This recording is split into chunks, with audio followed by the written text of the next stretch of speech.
Hey guys, we are here, the Clemson Insider, Julia Haskins. And Bree Henschel. We are in Charlotte today, here at the ACC kickoff. We started the morning off talking to Jim Phillips, ACC commissioner, and what awesome feedback we heard from him about the competitiveness that we're going to see in the ACC this year. It really was awesome. He talked a lot about the up-and-coming talent with the quarterbacks, and we also heard a lot about the past talent with the first number one draft pick being for the NFL from an ACC team. We also got the number one draft pick from an MLB team and the MLS, I believe. Yeah, and of course then you have 5 national championship titles, all from ACC schools, which is very impressive as well. Second part of the day, we talked to coaches and players. Started off with Coach Diaz with Miami Hurricanes.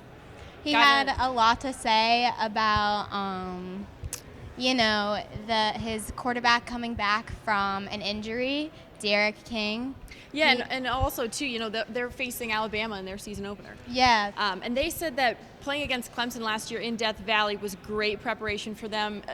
Coach Diaz says nothing can compare to playing those dominant teams in those kind of strong environments. Playing teams at the top of the mountain, the reps in those sorts of experiences, there's no better preparation. Absolutely. And then I think another thing that is notable was Mack Brown and his UNC team and how they really needed to fill the shoes of those 2 running backs that they lost. We talked a lot about Ty being their guy to fill those shoes. Yeah, Coach Brown said, Ty Chandler can be a good in between what Javonte Williams and Michael Carter was for their offense. So he's got massive shoes to fill, but we should be expecting a lot from him. Yeah, absolutely. And then, Mack Brown was funny when he was talking. He said, a lot of people are hyping us up. We've had to dust the sugar off our shoulders a little bit, but they got one game at a time. They got a season opener at Virginia Tech in Blacksburg. That's always a very great game, tough component. Yep. When we were talking to D'Eriq King, he said his least favorite away stadium is in Blacksburg, so that'll be a big on the road game for them for UNC. Yeah, and then again we got to touch on with coaches the NIL rules, and a lot of them we received a lot of positive feedback.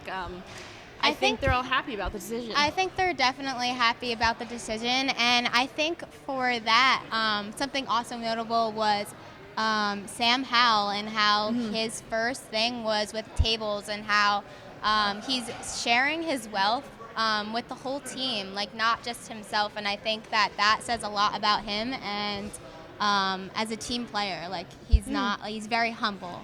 Yeah, and I think a common theme that we've seen too, especially regarding the NIL rules, is that everyone just wants to keep one thing consistent, and that's winning football games. Winning the games. That's the main thing they're trying to focus on, not letting the money distract them. And so it'll be interesting to see how it carries out, and then of course how these new NIL rules will influence the decision of the 12-team college football playoff. I mean, that's a whole other can of worms, but.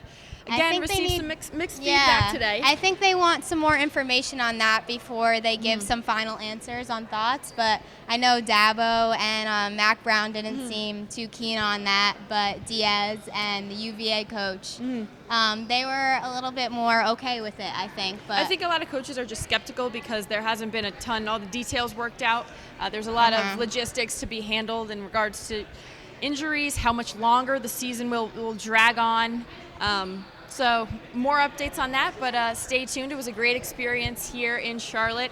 We'll be back tomorrow covering Clemson. Here in Charlotte, North Carolina, Julia Haskins. And Bree Henschel. The Clemson Insider.